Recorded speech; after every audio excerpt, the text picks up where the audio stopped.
Hi, my name is Len Blank. I'm going to share with you in these series of videos on something that is so basic, but yet we don't really look at frequently in terms of its effect on our lives. It's called survival.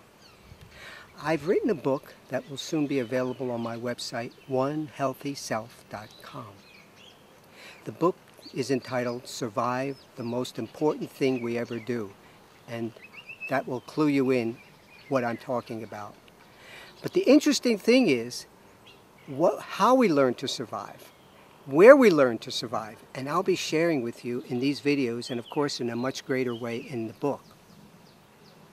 Before I continue, I want to share a poem that I've written around this subject, and in each chapter of my book I have written a poem that starts each chapter, which reflects what's the nature of the chapter.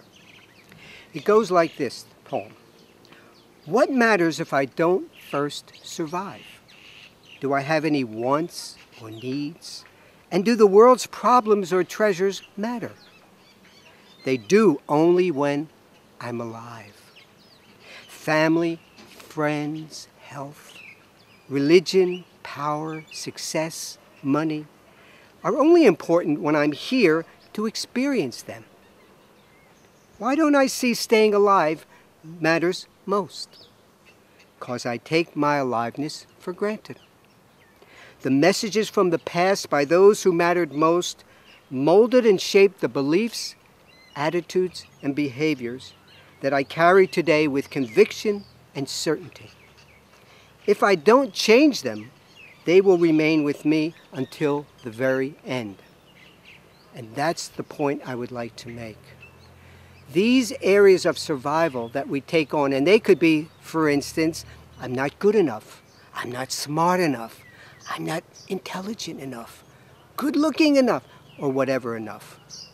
It could be any of those that we learned from those who mattered most and frequently come from our parents or those who took care of us when we were young. Those become the ledges, what I call the ledges, that we hang on to and we don't want to let go.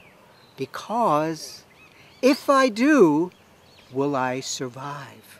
Now, of course we will survive, but the perception in our thoughts, and I'll talk more about that in another video, is that I won't, and therefore I won't change. And that's why frequently it's so difficult to make changes in our lives, because of that fear. What if? And frequently we're not aware of that. But take notice in your life. When you do things that you know, you understand it certainly, are not in your best interest, yet you do them anyway. Have you ever noticed that? And why? Was my experience, and so I knew there was something that I was missing, and that's when I began to understand the importance of recognizing and then changing the relationship I have to those areas of survival that I've taken on long ago before I had a mind to discern and understand what was right and what was wrong.